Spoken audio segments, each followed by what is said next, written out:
Okay guys, welcome back. So this is one of the jobs that is not very fun, but if you want to farm in the river breaks, you have to be able to deal with mud. So it has been raining now and cooler than average. We had some heat when I got my hay done, but I'm in the bean field and I've got to mow the breaks. So the river is right over the hill there, and this field is protected by a berm. Well, the berm has grown up in forest. There is a fence that we have, but we've got these field edges, and we have to keep these field edges mowed or trees will invade them. And so I've got my trusty Rhino bush hog, and I use my little front wheel assist tractor, and you can see I'm digging mud, and I haven't even got to the muddy parts of the field yet. But I run with my loader in that position there. And the reason that I'm running with that loader in that position there is that I can, if there's a fallen tree, I can push it out of the way. But it keeps branches from hitting me. You can see we have a sizable amount of overhanging branches here. And so now you're starting to understand. You can see all those scratches on the roll bar there. This is where that steel canopy comes in real handy. And that's why I have those blinkers on the roll bar armored, and the headlights or the top lights up there inside the roll bar where they're in an armored position. And so you can do very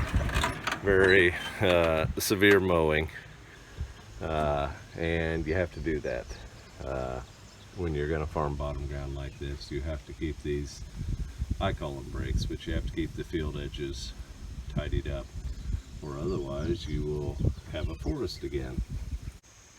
Okay, so I'm running here. You can see what I'm running into. It's just a jungle. That's why you love this bottom ground. But anyway, I have the loader up in the air. I forgot to mention this in the last little clip, but the reason that loader is up in the air is to protect my muffler and me. And so we keep the loader up in the air, and then the metal canopy protects me from stuff like that. And the shuttle, having the shuttle on the tractor is critical, the forward and back, because with the post here behind the seat, when I back up, this post here catches the branches and keeps them off of me.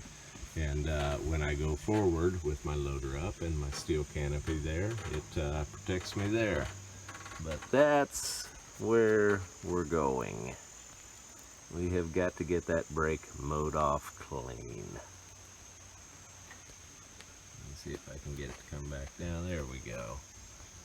That's what we got going on.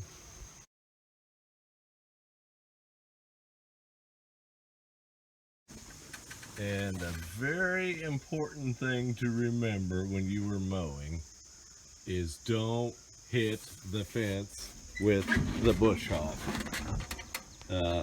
Last night I was mowing and had Jet riding with me. It was in the cab tractor, but we were mowing around the other bottom and we hit the fence. And so we got to put up 1/8 of a mile of barbed wire fence. Not fun, but don't get so excited that you hit the fence.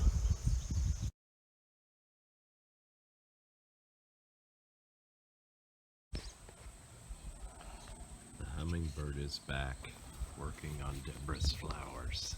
Let's get ready, he's gonna flit. There, he's looking at me. He's eyeing me. See him on the red one there? Now he's checking the blue ones. He loves those blue ones. Yep. Now he's gonna go over there and check those little ones real quick. And he's going to the orange one.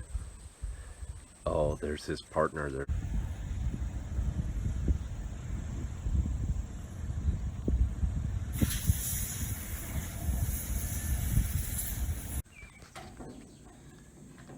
Poor little Mr. Tree Froggy.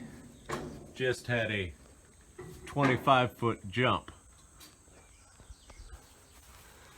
But apparently, he survived the jump.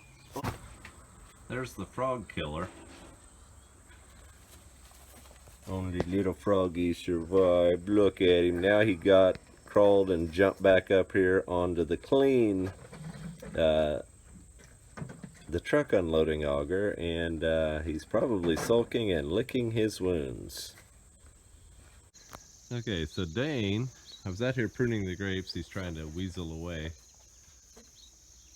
So when I was here by myself, they were dive bombing me. There's Fred and Mildred and their bad children sitting on the wire there watching me like a big man watches a donut.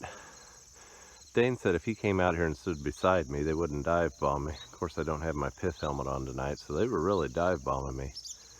But sure enough, he came out here and they stopped dive bombing me, and so now we got what you call, I guess, a Mexican standoff.